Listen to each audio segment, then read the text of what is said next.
पूर्वोत्तर के तीनों राज्यों में आए चुनाव नतीजों के बाद अब सियासी गलियारों में अलग अलग बयानबाजी का सिलसिला भी जारी है।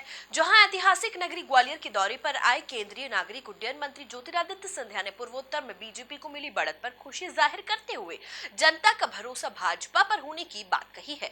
देखिए ये खास रिपोर्ट। पूर्वोत्तर के तीनों राज्यों से सामने आए चुनाव नतीजे। पूर्वोत्तर की जनता ने जताया बीजेपी पर भरोसा। केंद्रीय मंत्री ज्योतिरादित्य सिंधिया ने जाहिर की खुशी। ग्वालियर आए केंद्रीय मंत्री ज्योतिरादित्य सिंधिया ने कहा कि जिस तरह से पूर्वोत्तर के 3 राज्यों त्रिपुरा, मेघालय और नागालैंड के चुनाव नतीजे सामने आए हैं, उससे एक बात स्पष्ट है कि लोग प्रधानमंत्री नरेंद्र मोदी, गृह मंत्री अमित शाह और भारतीय जनता पार्टी के राष्ट्रीय अध्यक्ष जेपी नड्डा के समावेशी सोच की सरकार में विश्वास जता रहे हैं। मोदी सरकार समग्र विकास की सरकार है और अंत्योदय के लक्ष्य को लेकर आगे बढ़ रही है। भारतीय जनता पार्टी आदरणीय प्रधानमंत्री नरेंद्र मोदी जी के नेतृत्व में, हमारे गृह मंत्री अमित शाह जी के नेतृत्व में, हमारे राष्ट्रीय अध्यक्ष जेपी नड्डा जी के नेतृत्व में ये स्पष्ट है कि हमारी सरकार एक समावेशी सरकार, समग्र विकास की सरकार और अंत्योदय का लक्ष्य लेकर आगे बढ़ने वाली सरकार देश के हर कोने, कश्मीर से कन्याकुमारी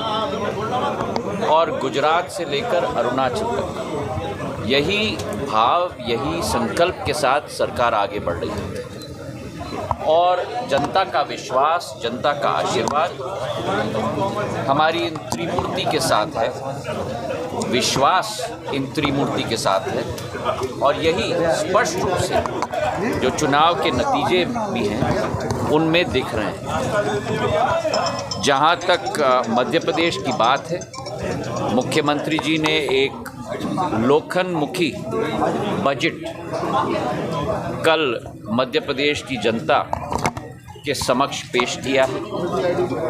ये बजट की प्रक्रिया भी जिस तरीके से केंद्र में प्रधानमंत्री जी ने सदैव कहा है कि सबका साथ और सबका विकास। केंद्रीय मंत्री ज्योतिरादित्य सिंधिया ने कहा कि जिस तरह से प्रदेश सरकार की लाडली लक्ष्मी योजना को पूरे देश में सराहा गया, अब मुख्यमंत्री ने लाडली बहना जैसी क्रांतिकारी योजना लाकर महिलाओं को सशक्त करने का काम शुरू किया है। हमारी गृहिणी, हमारी मातृशक्ति घर की शक्ति होती है, गांव की शक्ति होती है, शहर की शक्ति होती है, प्रदेश की शक्ति होती है और देश की शक्ति होती है। और जो एक तरीके से सशक्तिकरण इस लाडली बहनी योजना के साथ होगा, 1000 रुपये प्रति बहन के खाते में वर्ष में 12,000 करोड़, जिसके लिए 8,000 करोड़ का प्रावधान बजट में रखा गया है। महिला सशक्तिकरण में मध्य प्रदेश बड़े तेजी से आगे बढ़ रहा है और हमें पूरा विश्वास है कि जो अधोसंरचना और बाकी क्षेत्रों में भी मुख्यमंत्री जी ने पूर्ण महत्व दिया है, हमारा मध्य प्रदेश आने वाले दिनों में, जहां प्रधानमंत्री जी का संकल्प है 5 ट्रिलियन डॉलर इकोनॉमी भारत बनेगी, वहीं Madhya Pradesh 550 billion dollar economy बनेगी। कुल मिलाकर देखा जाए तो पूर्वोत्तर के तीनों राज्यों में आए चुनाव नतीजों के बाद अब सियासी गलियारों में अलग अलग बयानबाजी का सिलसिला भी जारी है। जहां ऐतिहासिक नगरी ग्वालियर के दौरे पर आए केंद्रीय नागरिक उड्डयन मंत्री ज्योतिरादित्य सिंधिया ने पूर्वोत्तर में बीजेपी को मिली बढ़त पर खुशी जाहिर करते हुए जनता का भरोसा भाजपा पर होने की बात कही है। Bureau report, MP news, Gwalior.